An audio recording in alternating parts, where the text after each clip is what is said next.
Hello everyone. I'm here today with Nicole Harvey, who is doing a workshop at Awaken the Goddess Festival on the 31st of October called the Big De-Stress Session. So, Nicole, would you mind introducing yourself and telling us a little bit about what you do?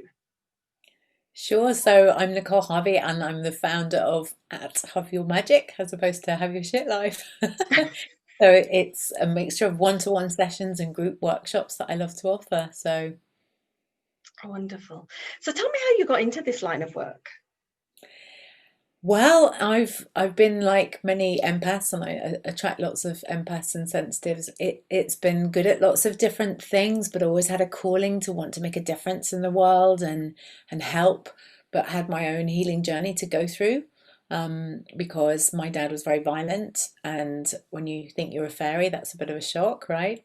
So I had a lot of hypervigilance that I had to heal, and was getting light language as a teenager, but up in Yorkshire, I was kind of banging myself over the head, thinking I was going nuts, right? Because the world's changed now. There's a lot more open souls coming in, and a lot more intel on that, and the internet and support for these things. So it was a very floundering journey that took a long time, right? I learned Reiki 20 years ago, but I wasn't taught grounding and protection, so that was a nightmare. So it's been a lot of spiritual shopping and a mixture of energy healing, and then hypnotherapy really just got to the bottom of so much.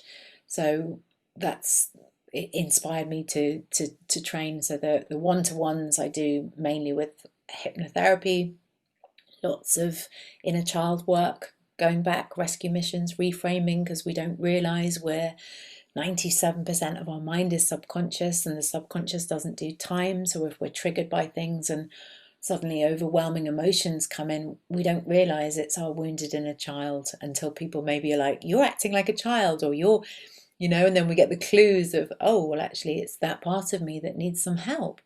So I tend to do a lot of that, and just transformation at root cause, really, whether it's on a belief level or where it's held in the body.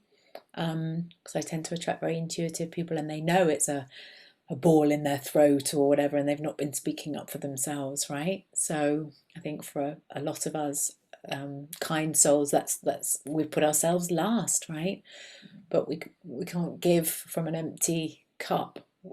So yeah, I tend to do these one-to-ones with hypnotherapy. It could be inner child stuff, it could be even past life stuff, it could be energy attachments, and then the group sessions are around de-stressing tools. So it's going to be lovely to do that on the workshop, and also sound healing as well, because I find it's really good for obviously moving you into your parasympathetic rest or digest system, but good for clearing the body as well.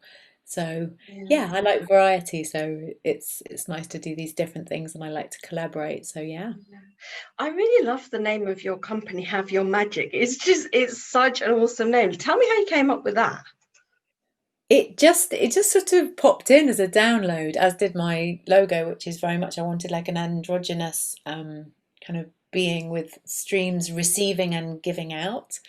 Um, and I think it's that I guess it came from that thing of, if we're sensitive and intuitive, we're not taught how to manage this. So it feels like a curse. But when you understand how to separate energies, and how to ground, it is your magic, because then you get the intuitive hits, isn't it? And you understand what manifesting is, because you're not being dragged down by everybody's vibration, including your own. So yeah, and I'm quite playful, so it sort of came from that place, I think. Wonderful.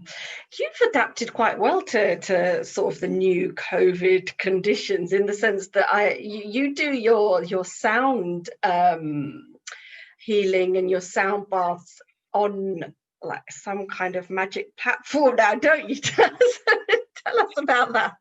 It did keep me.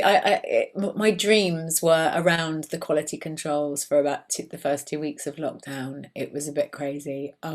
So what I'm doing is using podcasting software.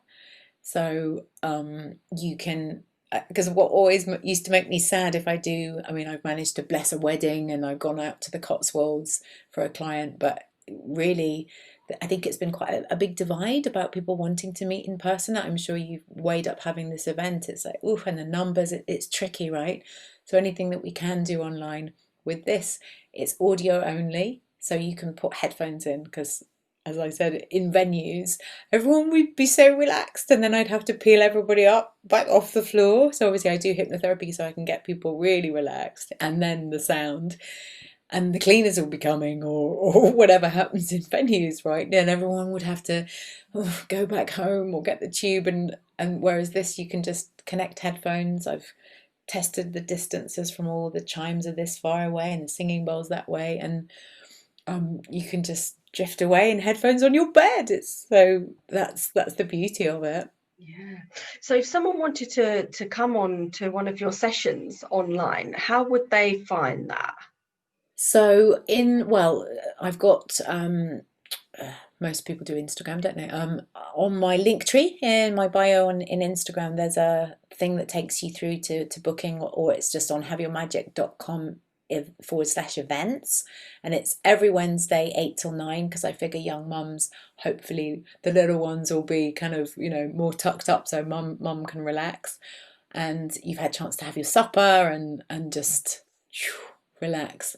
And I've made it really accessible, so it's £10 or £5 concessions. So Brilliant. yeah, just Lovely. easy. So tell us about your workshop at the festival Well, I won't give too much away, but basically, yeah, it's all accessible tools that we can use and incorporate into our daily life. I think, particularly as grown-ups, we're also held, or we've been conditioned to keep it all together and play it cool, and we're holding everything inside. And so one thing I'm a big advocate for is shaking. And I know in the beginning of that ecstatic dance, they do that too, and every mammal does it.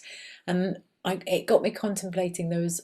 I was at a spa, which a girlfriend and I, we have our birthdays similar date, so we went to this spa, and there was a lily pond and the ducks, and it was, I think Eckhart Tolle talked about how ducks don't then, carry on this row later in the afternoon that you were on my patch and I'm still about it.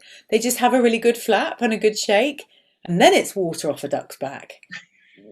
So even they get to have their flap and have their shake, and it actually completes the stress cycle.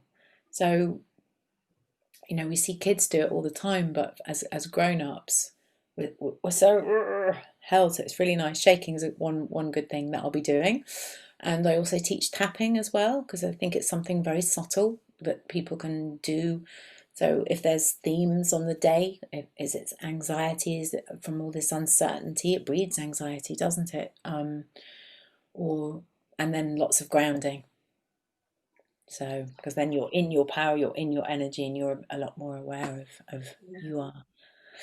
I'm really looking forward to it, because it's so good to just have like a little arsenal of tools that you can just whip out and quickly just, oh yeah, okay, I can do a bit of tapping, or I can just get rid of this excess energy by doing some shaking or anything. And I particularly like the term that you use in the description of your workshop, tools to self-soothe, because we forget, like as adults, when you're a kid, you can stick your thumb in your mouth and you're all right, but we don't We have have a the favourite adult. teddy to stroke, or yeah. Right, exactly. And like so many people pick their mobile phone up as like, what, something happens, okay, this is the worst form. It's not self-soothing, but that's what people turn to, and it's good to have some conscious tools that you can just go to. So I think that what you're going to be teaching is absolutely invaluable, especially in the day and age that we're living in at the moment. Yeah, I mean, I think when lockdown happened, I'd never done a Facebook Live, but I was like, well, people need to know how to ground and how to calm down. The fear's worse than the actual pandemic, But yeah, I think, and anything that you can do subtly, because I mean, living in London, everybody's so staring at their phone or headphones. No one would notice if you walked down naked, let alone if you were having a bit of a shake or doing some tapping. Like, there's really nothing to worry about. And I think people worry so much about they're self-conscious and they don't realize that everybody's else is busy worrying about themselves, that they haven't noticed you worrying about yourself. There's that kind of silly phenomenon, isn't there? Yeah, absolutely. Yeah. So, Nicole, thank you so much for taking the time to speak to me. I really look forward to your workshop on the 31st. Yeah, And it'd be lovely. And I think, it's the new normal, isn't it? Doing everything online now. So we'll embrace it. And thank you for having me.